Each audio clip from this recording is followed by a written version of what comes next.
Si un homme est en Christ, il est une nouvelle personne, une nouvelle créature. Toutes choses sont nouvelles. Il nous donne une nouvelle faim et une nouvelle soif. Jésus leur dit, je suis le pain de vie. Celui qui vient à moi n'aura jamais faim.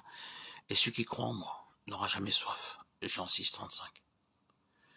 Il nous donne une nourriture céleste quotidienne. Et vous n'avez pas besoin de vous nourrir vous-même de livres, aux histoires malpropres ou de programmes de télévision et d'autres choses honteuses pour vous divertir.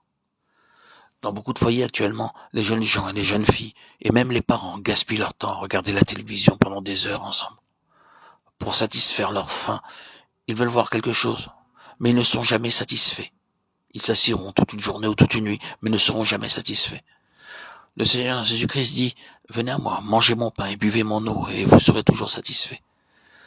Car il a satisfait l'âme altérée. Il a comblé de bien l'âme affamée. Psaume 107, 9. Seul le Seigneur peut satisfaire votre faim et votre soif. Autrement, vous gaspillez votre temps, votre argent et votre énergie à faire des choses honteuses. Et encore, vous ne serez jamais satisfait. C'est verser de l'eau sur du sable. Le Seigneur Jésus-Christ vous a-t-il satisfait? Sinon, venez à lui. Si un homme est en Christ, il est une nouvelle créature. Finalement, nous ne vaincrons pas le diable avec des armes mondaines. Car les armes avec lesquelles nous combattons ne sont pas charnelles, mais elles sont puissantes par la vertu de Dieu, pour renverser des forteresses. 2 Corinthiens 10, 4. Dieu nous donne de nouvelles armes. C'est la 8e chose nouvelle. Maintenant, vous pouvez vaincre l'ennemi. Dans Ésaïe 54, 17, nous lisons « Toute âme forgée contre toi sera sans effet, et toute langue qui s'élèvera en justice contre toi, tu la condamneras. Tel est l'héritage des serviteurs de l'Éternel. Tel est le salut qui leur viendra de moi, dit l'Éternel. » Romains 12 nous parle de nos armes de combat. Mais si ton ennemi a faim, donne-lui à manger. S'il a soif, donne-lui à boire. Car en agissant ainsi, tu amasseras des charbons ardents sur sa tête. Romains 12, 20. Ne vous laissez pas vaincre par le mal, mais surmontez le mal par le bien.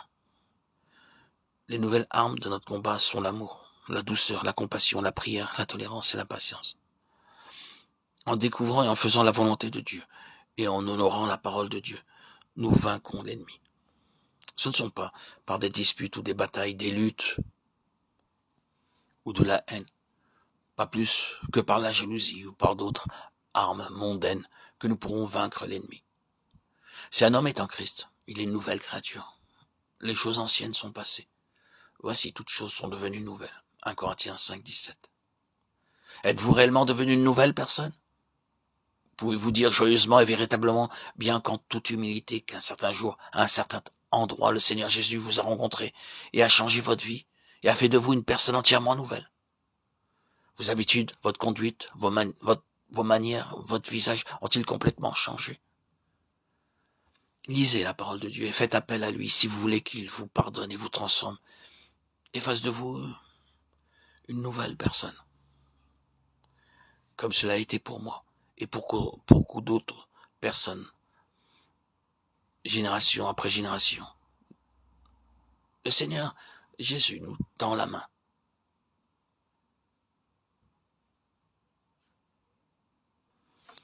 Ne détournez pas votre regard de son amour, de sa miséricorde infinie, de sa bonté qu'il a pour vous. À lui soit tout honneur, toute gloire pour les siècles des siècles. Gloire à Dieu au plus haut des cieux, et paix sur la terre aux hommes qu'il aime.